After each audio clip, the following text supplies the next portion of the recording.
These are in listen-only mode. Good afternoon, everybody. I guess perhaps good morning for those of you on the West Coast. Just welcome on behalf of the Fight CRC team here in Austin, Texas, as we are going through our strategic planning. So we have Michael Sola, we have Sharon Worrell and team here.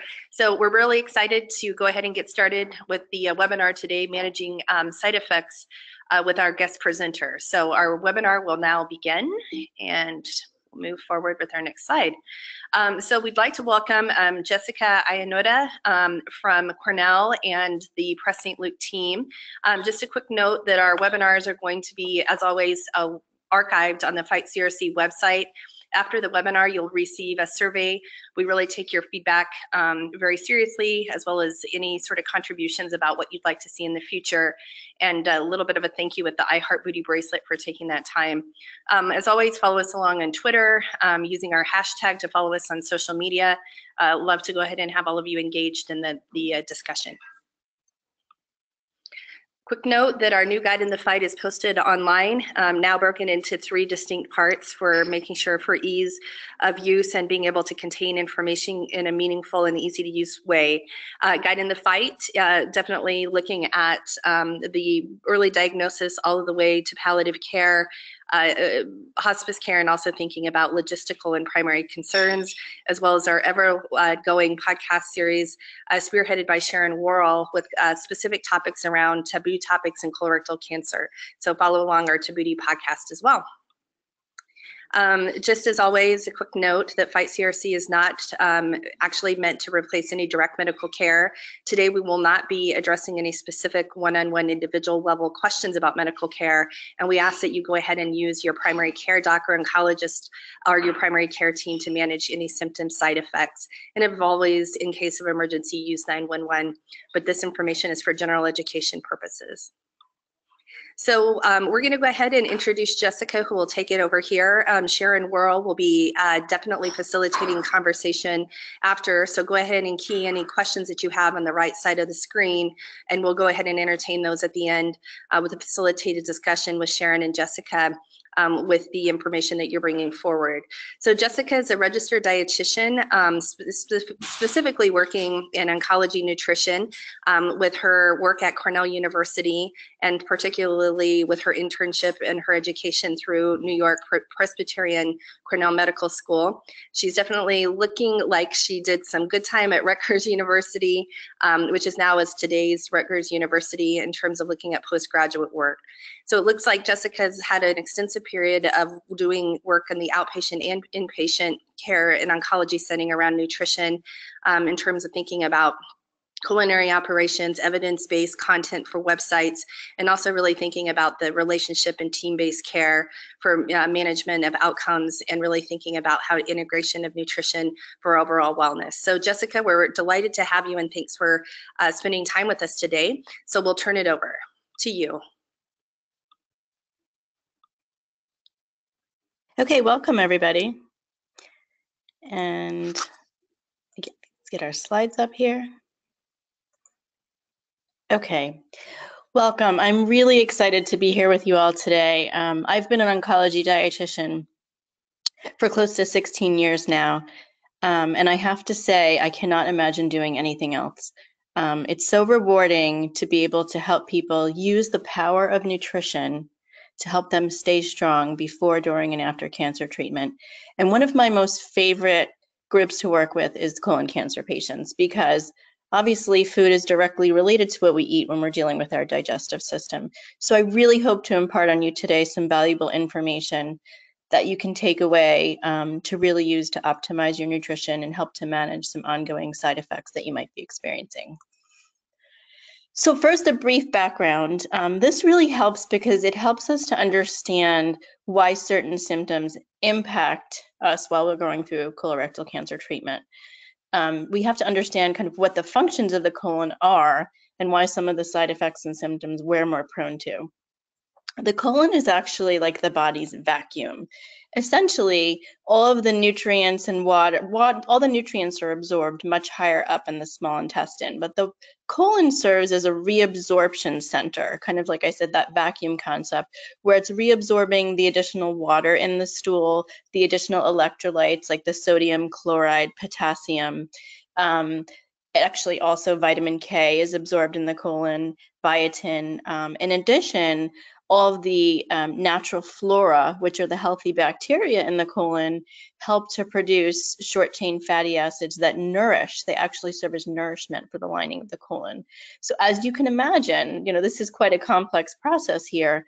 So when we're targeting the colon and the digestive system during chemotherapy, all of these functions can be affected, which is why we may be more prone to things like diarrhea, hence the water is not reabsorbed as efficiently. And we need more electrolytes and really need to focus on our nutrition because these processes are affected. So I know this webinar is mostly focused on the management of our side effects, but I think kind of an understanding of the colon in its direct contact with food, obviously in capacity for our digestion, it's important to kind of think about too how lifestyle and nutrition impact risk for colon cancer and risk for recurrence, because when we're thinking about healthy eating, we want to try to focus on healthy eating throughout the continuum of cancer care, before, during, and after cancer, focusing on really, we are what we eat, and trying to optimize as much as possible, putting good, healthy food into our body. So we know that some nutrition-related risk factors include things like overweight and obesity, alcohol use and tobacco use, less physical activity, things like that are produced from outdoor grilling and barbecuing, compounds that are produced that are known as polyaromatic hydrocarbons and heterocyclic amines, we call them PAHs and HCAs, are produced from barbecuing a lot of meats. High intake of red meats and processed meats, and then a low level of vitamin D, and also not enough calcium in the diet over long periods of time. So just to kind of focus on some targets this way, it's really helpful to kind of keep in mind in relation to what is healthy and how do I know where I'm at. When we're talking about abdominal obesity, that may sound like a very nebulous term. How do I know what that means? Well, the American Heart Association actually has a classification. So for women who have a waist circumference more than 35 inches and men over 40 inches, that's how you would kind of know if you are at risk for more of that apple shape, the shape where there's more heaviness in the upper part of the body and less in the lower part of the body. Whereas that natural pear shape where weight is distributed more evenly throughout the body is sometimes less risk. And the way to think about it is when there's more weight in the abdominal area, that's more of where our visceral organs are, hence more impact for many different diseases that are involved in our upper body cavity. And then the World Health Organization classifies it in terms of a waist-hip ratio. So a ratio of your waist measurement to your hip measurement. And so women who have greater than 0.85 ratio and men greater than 0.9 potentially have higher risks of chronic diseases. And I know this is probably one when we think of risk factor. Most people know this one, and it's one of the ones I get asked about the most, is obviously our red meat and our processed meat. Red meat, believe it or not, is more than just beef. We think about it as just our hamburger and our steak, but it also includes things like lamb and pork. It doesn't necessarily mean you can never have it again, and a lot of people think it's an all or nothing kind of a concept. But according to the American Institute for Cancer Research, it's actually been shown, and this is based on the research, evidence of studies that have proven that it's when it's more than 18 ounces of cooked red meat per week that they see a higher risk. So here you're seeing the concept of moderation. And moderation may mean different things for different people, but I think what that level tells you is that A, you shouldn't be eating red meat every single day of the week, and find a moderate level that makes sense for you, and that's something you can talk about individually with your healthcare team.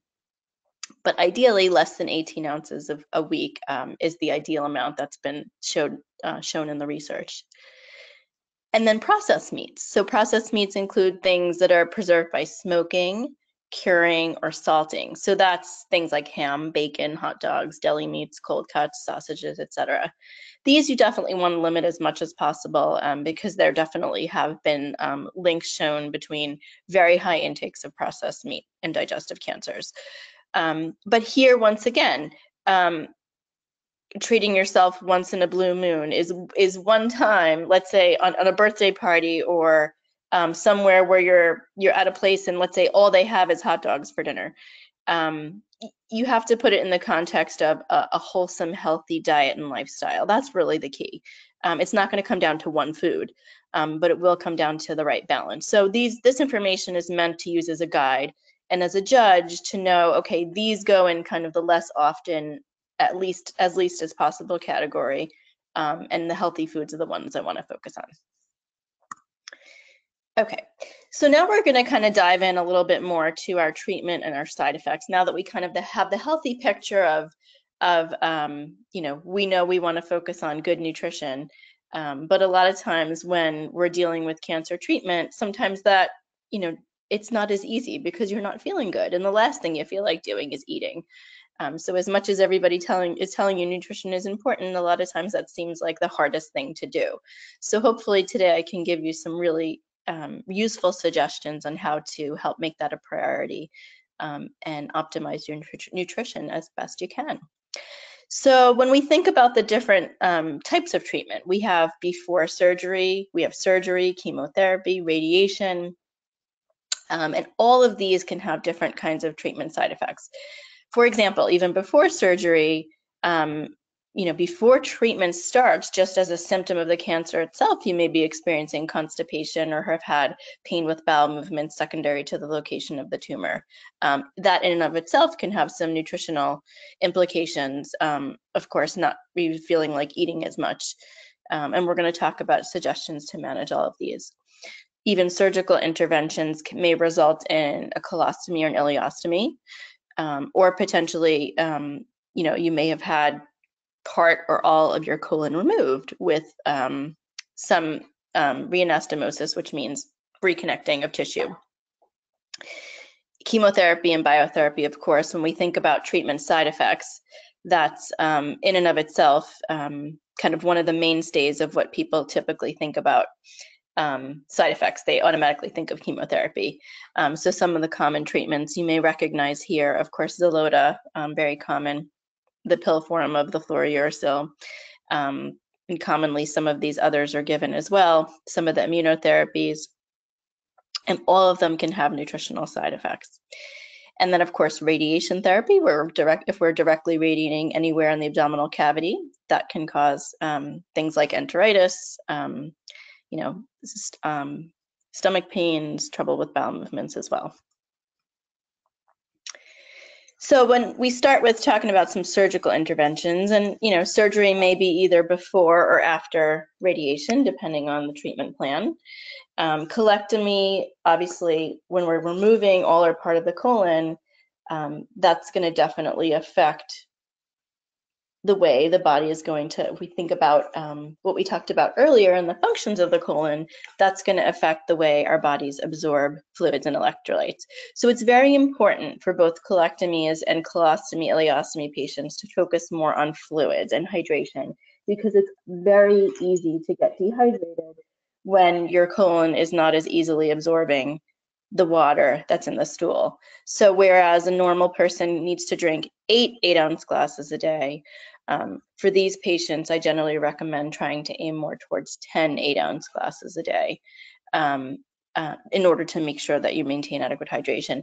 And also make sure, you know, sometimes because electrolytes are not absorbed as well either, you may need to focus more on potassium-rich foods, things like bananas, peaches, you know, raisins. Any way you can snack on even a glass of orange juice, you get your hydration and your potassium at the same time. Any way you can fit in extra electrolytes. Sodium, usually it's, you know, snacking on things like pretzels, or even an electrolyte or hydration drink can work as well, because it'll have the electrolytes and the fluid together. In addition, for both groups, low fiber diet is at some point part of the treatment regimen. And the reason for that, and I know most people who've gone through surgery for colon cancer will be familiar with a low fiber or a fiber restricted, low residue. There are many different names. It's all the same kind of thing. That's the type of diet that's prescribed after surgery.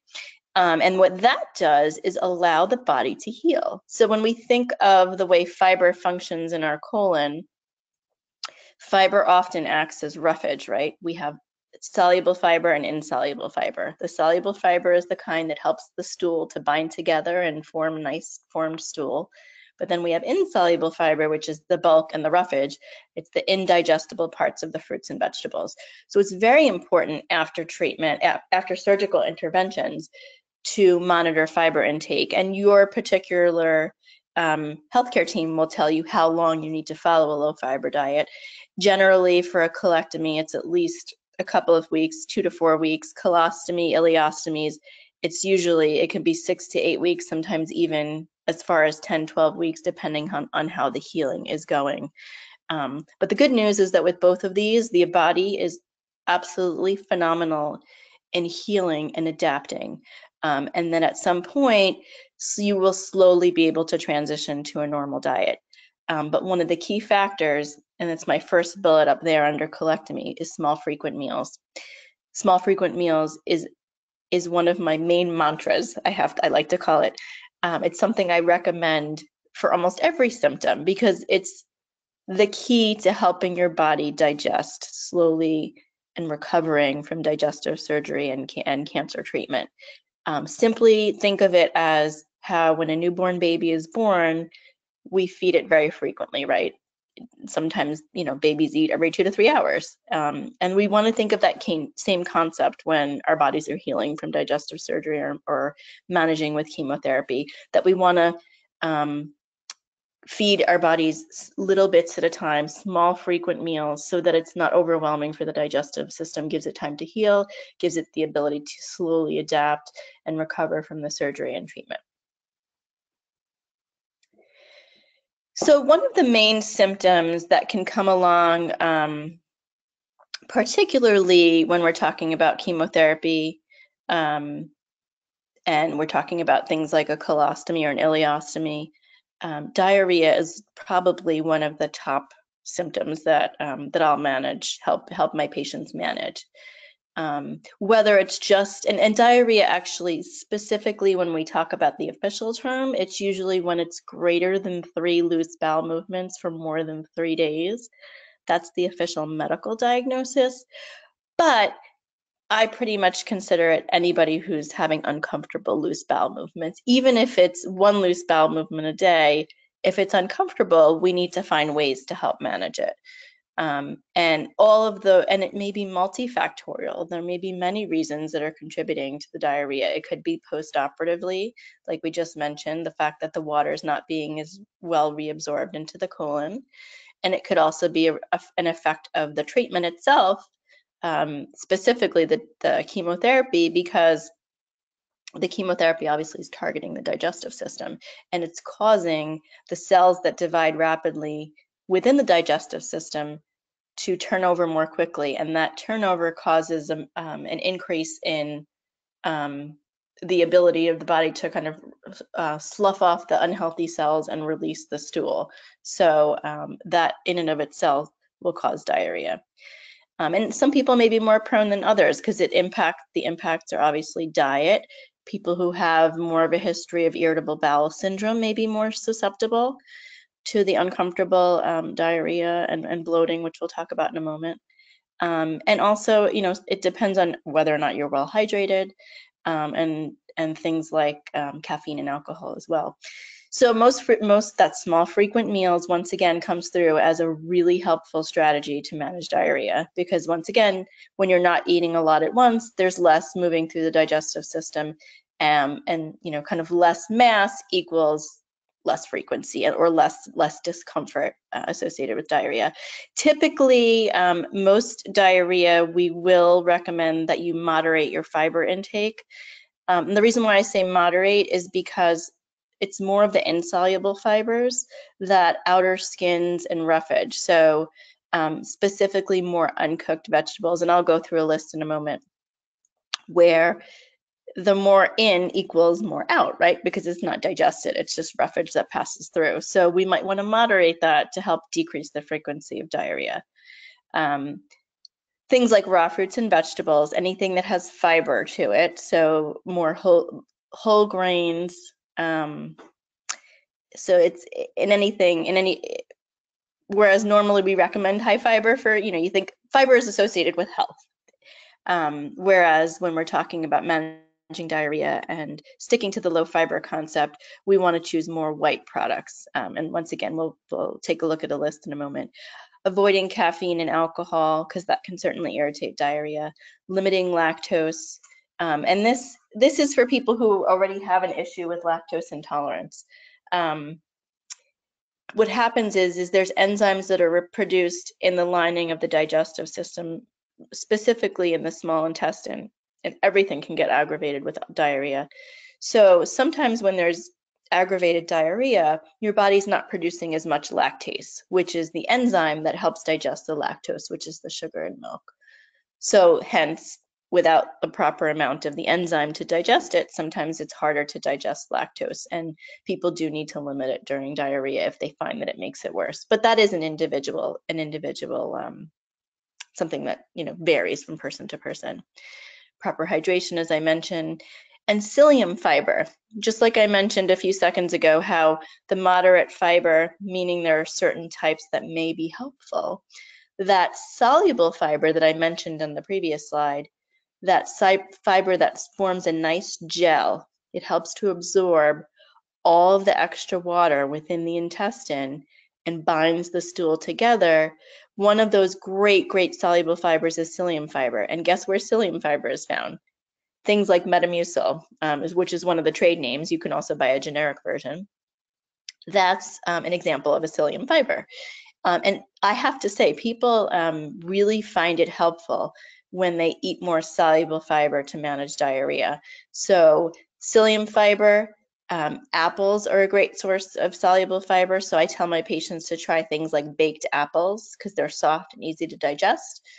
And they have a great source of soluble fiber. And oatmeal, barley are wonderful sources of soluble fiber as well to help really bind the stool. So some suggested foods, like I mentioned, I was gonna have a slide.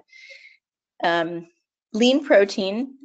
We don't want to ignore our body's need for protein for healing. So, and even though diarrhea is uncomfortable, we want to remember diarrhea is typically as a result of, some damage to the intestines, whether it's a result of the chemotherapy and surgery. So we still need protein for healing to help that lining heal and get stronger. So protein is always important. As I mentioned, dairy is as tolerated. There are plenty of wonderful lactose-free alternatives if you do happen to be susceptible to lactose intolerance as a result of diarrhea or just by itself. And dairy is also a wonderful source of calcium and also contains good protein as well. Straying away from more of the high fiber stuff, when we're managing diarrhea, we stick with more white foods, meaning white breads, muffins, rolls, pasta. Rice can also help and be very binding as well. Low fiber, when you think about even soups, like soups that are where the vegetables are cooked and are really tender, soups can be very nourishing. They can be enjoyed hot, cold, however it may be helpful for you, but soups are also a wonderful and comforting meal. And you can even add things like, a little bit of white pasta, some rice, you can add some barley. There's wonderful ways to kind of sneak in the soluble fiber within a nice hearty soup as well. Even fruit cups, applesauce, bananas, things that are really soft, easy to digest. One of my great rules of thumb when it comes to trying to minimize fiber is the fork rule. My fork rule is if it's soft enough and tender enough to cut with a fork, then it's generally going to be easier to digest. So for example, if we're thinking about a green bean, we don't want our green bean to be really tough and crispy. If we're steaming it or cooking it in a soup, let's say, and it's tender enough where we can cut it with our fork, That's how we know it's good and it's a well-cooked vegetable. Usually roasting, steaming, like I said, cooking in a soup is a good way to ensure that our vegetables are well cooked. Generally stir fries, they're not cooked as well. They tend to be more crispy, crunchy, and those might be a little harder to digest when you're having diarrhea. So generally more really roasting well until they're soft, steaming very well, or boiling, hence, or cooking, in a soup. Like I said, mild soups, chicken and rice, anything that has like some mild vegetables, nothing too heavy. You don't want to add a lot of, let's say, heavy cream or have a cream soup or Alfredo-based sauces and things like that. We want to stick with things on the lighter side, not too heavy, and like I said, moderate in fiber, but focusing on more of the soluble fiber and fruits and vegetables that are really tender and easy to digest.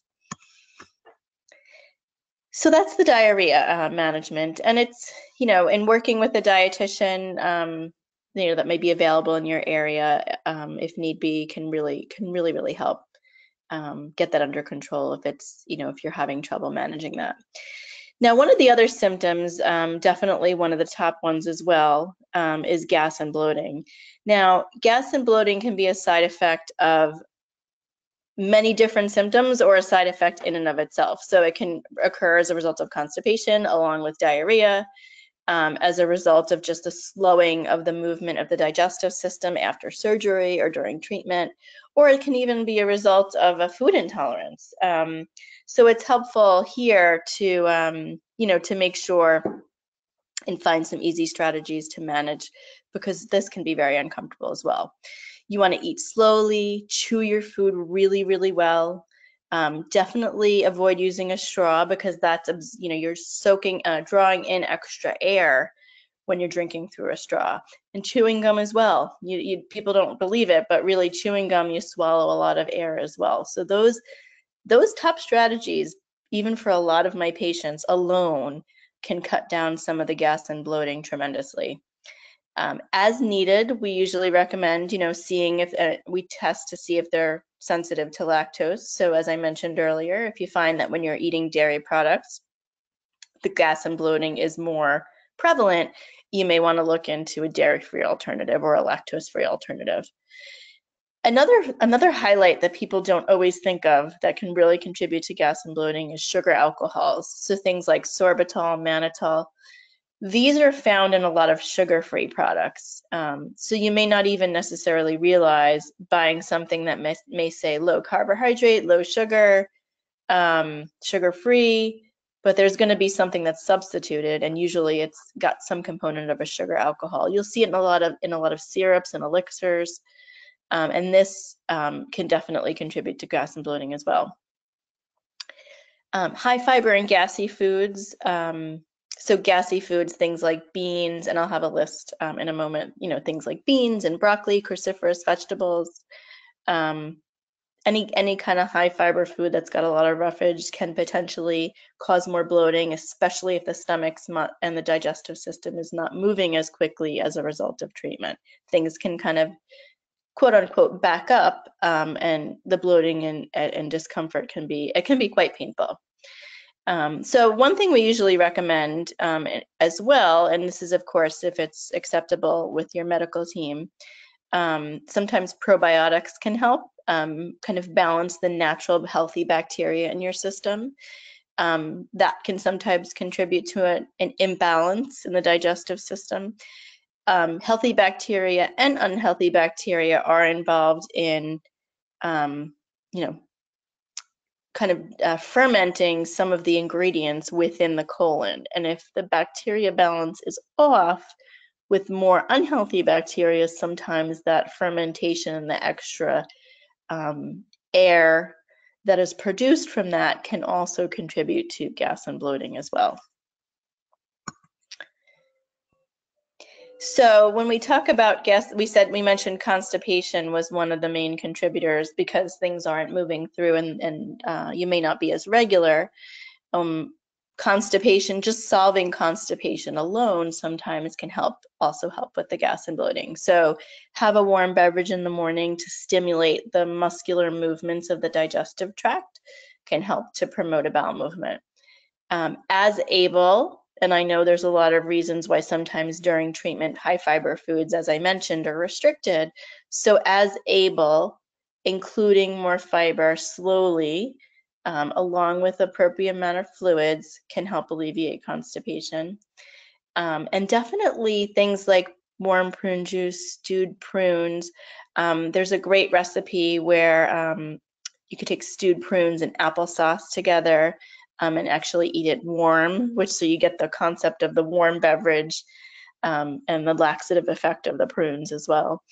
And then of course, activity. Anytime we're able to move, so as much as possible, we're not saying you have to run a marathon, and you may not be up to, including physical activity, but believe it or not, it doesn't take much. Even just walking around the room or kind of keeping the limbs moving a little bit, especially after mealtime, does help the digestive movement, that muscular movement of food through the digestive system. So some suggested foods, and here's the list I was mentioning earlier where I'd mention and highlight some of the gassier ones. Some of the constipation / high fiber foods that you can consider as able, things like wheat bran cereals, ground flax seeds are a wonderful source of fiber, popcorn, beans, the skin of a potato, any kind of vegetable, wonderful favorite fruits, definitely prunes, raisins, leafy green vegetables, salads, all that stuff is great for constipation. But if there's certain foods that may aggravate the gas or bloating, for example, beans, kidney beans, broccoli, the cruciferous vegetables that I mentioned, broccoli, cauliflower, Brussels sprouts, just know that, if need be, you find a balance, that if the beans are something that you're more sensitive to promote the gas, that you would choose other high fiber foods to help with the constipation rather than exacerbating too much gas. In addition, for those who do have an ostomy, whether it's a colostomy or ileostomy, certain high fiber foods you do want to kind of somewhat permanently avoid, just to avoid a blockage of the ostomy. So things like popcorn, seeds, nuts, basically anything that's completely indigestible will pass through and in larger quantities could potentially cause a blockage of the ostomy stoma. So just to be aware in those special cases to avoid certain high fiber foods if need be, just to not worsen the situation. Okay, so we talked about kind of the diarrhea, the constipation, the gas and bloating, a lot of the digestive concerns that often accompany cancer treatment, whether it's the surgery, the treatment itself, or even the symptom of the cancer itself. But a lot of times, in addition to the digestive symptoms, my job as a registered dietitian is to help patients also make sure that they're maintaining a healthy weight. And a lot of times this weight loss or changes in weight results from all of those digestive symptoms because they're so uncomfortable that a lot of times, the appetite and desire to eat is greatly diminished because it becomes uncomfortable to eat. So my hope is that just in helping to give you some suggestions on how to manage those symptoms, that alone would help make it a little bit easier to eat and eat to optimize weight as well, so that it makes it easier to stay well nourished. When we're talking about weight loss, most importantly, especially if it's a significant amount, make sure that your medical team is aware because it might really be helpful to sit down with a registered dietitian at the cancer center or affiliated with your doctor to ensure that you're achieving the right amount of calories in your diet and to really take a very fine look at the day-to-day, what you're eating on a daily basis to see where there may be some things lacking. Some of the general strategies that typically we start with, that we focus on, that small frequent meals. Once again, like I said, it kind of carries through many different symptoms, but it's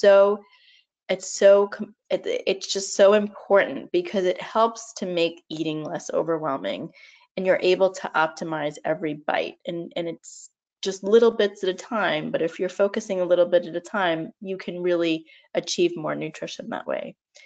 Snacks are ideal as well. The small frequent meals, keeping snacks handy, things like cheese and crackers, trail mix, granola bars, shakes, peanut butter on a cracker or on an apple, peanut butter and jelly, just easy, handy snacks that you can grab and go. Take them with you to the doctor's appointment.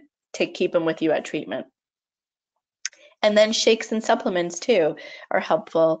There's some over-the-counter, obviously, oral supplements that come pre-made. A lot of my patients like to make their own shakes and smoothies as well. But it's a great way to fit in extra calories in a small volume. And it's also a great way to get in extra fluids because, as we mentioned, fluids and hydration are extremely important. Making sure to focus on high protein, high calories. Sometimes this is opposite than what we're used to.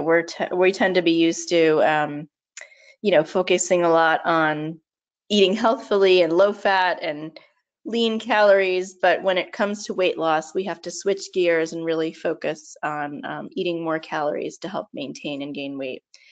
There's even some little tricks, adding dried milk powder to soups and sauces, kind of sneaking extra cheese, extra oil, any extra like ground nuts onto foods and casseroles and things to help add extra calories wherever possible. And then in terms of vitamins and minerals, obviously, like I mentioned, especially with certain ostomies after surgery, we want to make sure that we're getting the right nutrients, replacing the right electrolytes. And these are just suggestions. It's really, truly individual. So I do suggest that you speak with your medical team and dietitian specifically if you're concerned about any of your vitamin and nutrient needs. Because some, may, like folate, for example, you won't take extra of that when you're on Xeloda.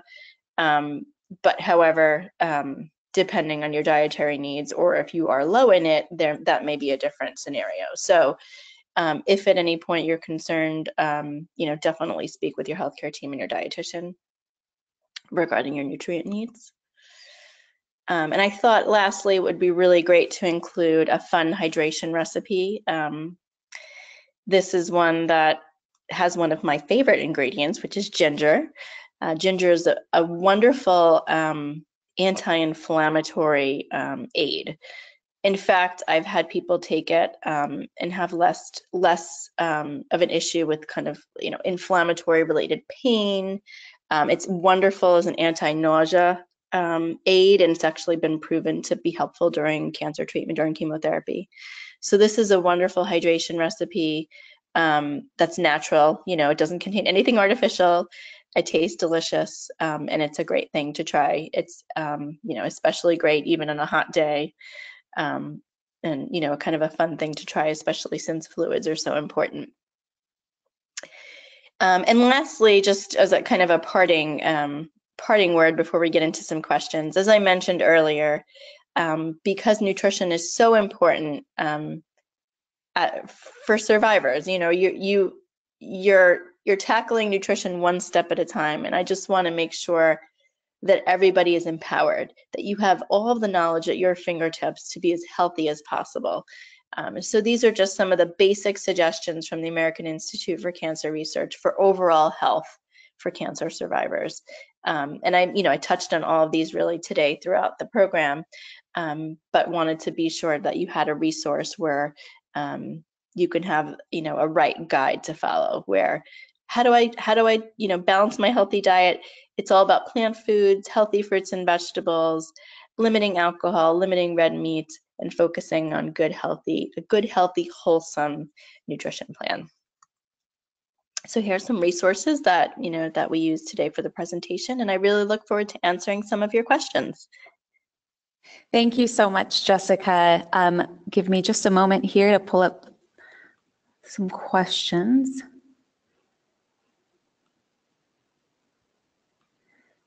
Okay, and just a reminder to everyone, if you do have questions, you can type them in on the right-hand side of your screen. And if we don't have time to get to all the questions this afternoon, we can address them in a Q&A blog with Jessica and the Save Your Health team.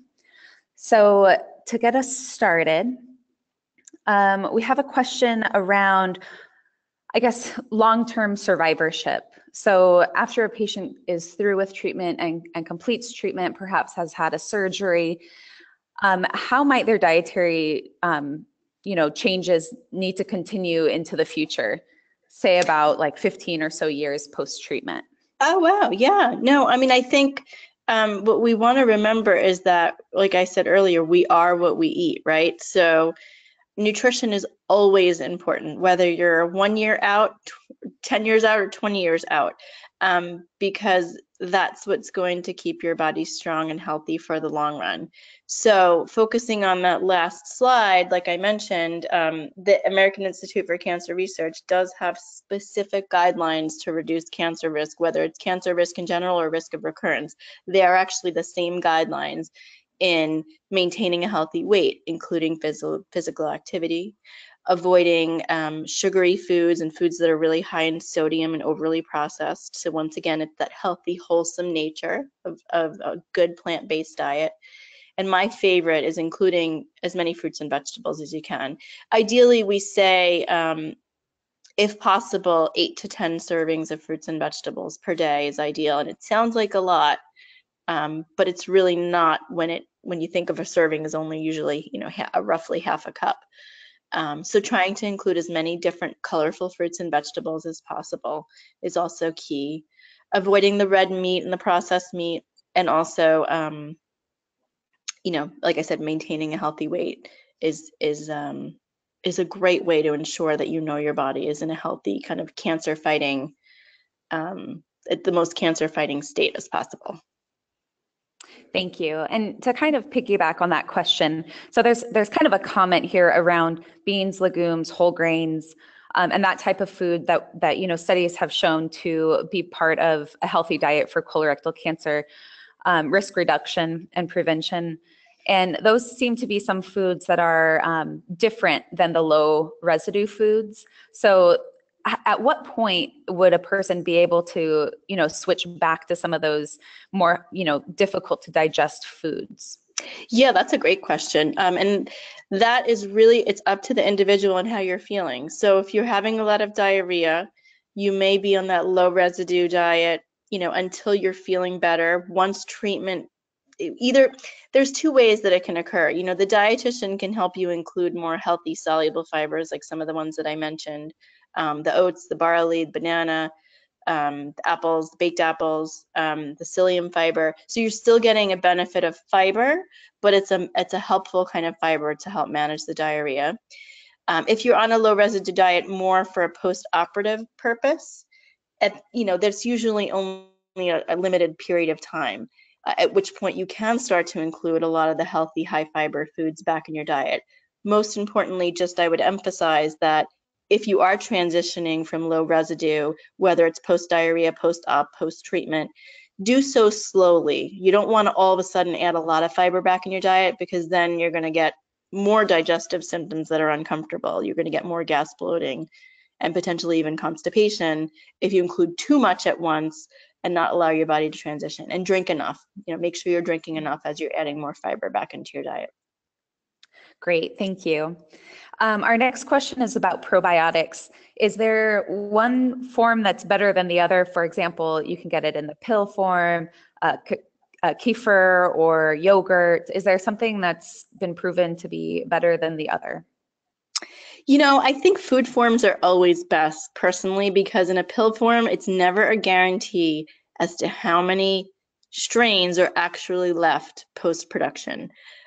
It's better to get probiotics that are refrigerated if you are getting a powder or a pill form, because that does help to ensure that more of them remain, that more of the strains survive the production process. But food forms are always best because it's a more natural form. Like I do love kefir, and if you're able to tolerate dairy, it's a wonderful form. Yogurts, of course, and even natural prebiotic foods, which are foods that help promote healthy bacteria to produce and nourish the gut to maintain the level of healthy bacteria in your digestive system. So prebiotics, things like onion and sauerkraut and artichokes, those foods also help promote healthy bacteria within the gut.